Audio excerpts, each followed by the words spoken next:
What's going on, guys? My name is Ben. How are you guys doing today? And as you can see, I'm wearing my hat again as I did in my Galaxy Note 3 recap video. But hey, this hat got it from all the way from California when I went there this year during the summer. But anyway, that's a whole different story. I'm going to be talking about my thoughts on what happened at the event on Wednesday, or last Wednesday in Berlin, Germany, if you guys want to say it that way. So what Samsung did was they announced 3 new products, and I'm sure you guys already know because I already did the video on it. The Galaxy Note 3, the Galaxy Gear, and the Galaxy Note 10.1 2014 edition. Let's start with the Galaxy Note 3 because that was what people are mostly hyped for.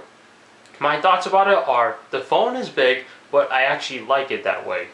I love the Galaxy Note 3 for the size it is. I mean, I never owned a Galaxy Note device myself, but I have held it in the store before when I was just walking around waiting for whoever I was with to finish shopping, so that way I wouldn't be bored. And I held the Galaxy Note and I was like, huh, I can see myself use this. And it looks like the phone just gets bigger and bigger every time, each generation as it's released. And the Galaxy Note 3 went from a 5.5 inch screen to a 5.7 inch screen, and I just love the way it looks, and I'm sure it probably feels great, especially since it's got like a somewhat leather back to it. I'm not sure if that's real leather or not. I wasn't able to find that out, but it looks like leather because it's got the fine stitching and you can just see all the lines and marks on it. Is it removable? I think it is, and it must be flexible, but that's just the design itself. I love the design because if you're going to put a big screen on the phone has to be thin. If you're using a small screen like this, then okay, make it a little bit thicker so that way you can easily hold it in your hand, for my case at least. And as far as the software is concerned about the Galaxy Note 3, my favorite feature about the Note 3 would have to be, the S Pen capabilities that they put or demonstrated on the floor, as well as the multi-window feature.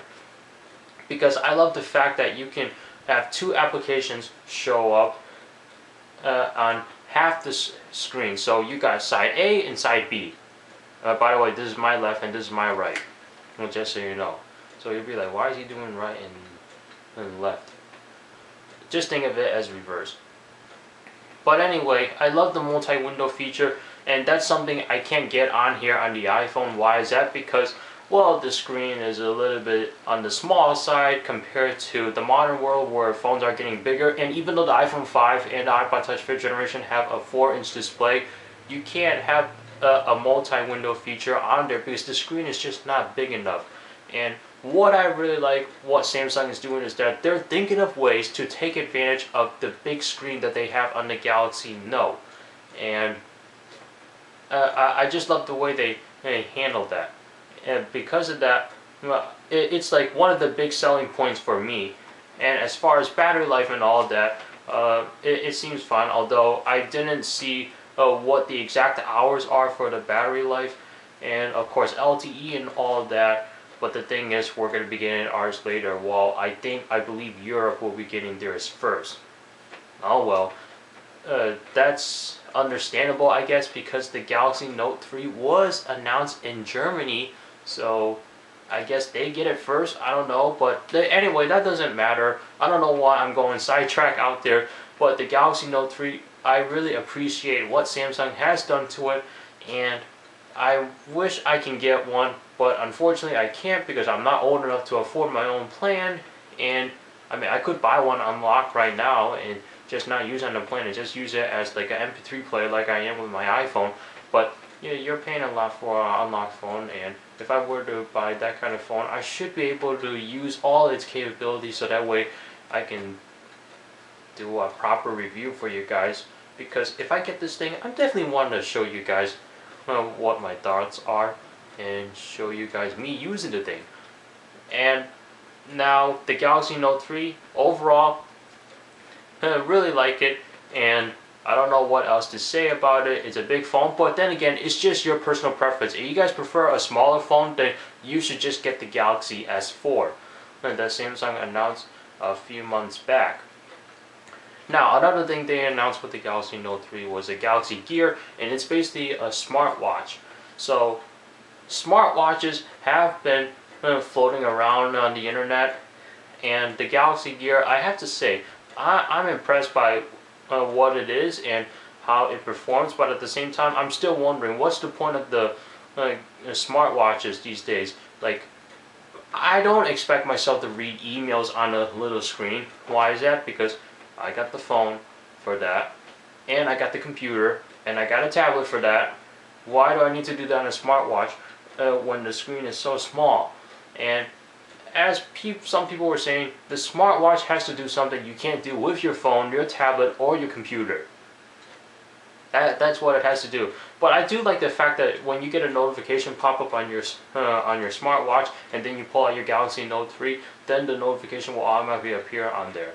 What I also like is that when somebody is calling you, you can pick up the phone call from here, and all you have to do is put your wrist right here and start talking to whoever you're listening to, and you'll hear their voice through the speakerphone. But at the same time, there are going to be cases where I don't want that, because I don't want people to be talking on a speakerphone. I'd rather be using an earpiece, and I might as well just still stick with a Bluetooth headset, even though the guy that was talking about the Galaxy Gear was saying that you don't need a Bluetooth headset anymore because you got the Galaxy Gear, the smartwatch.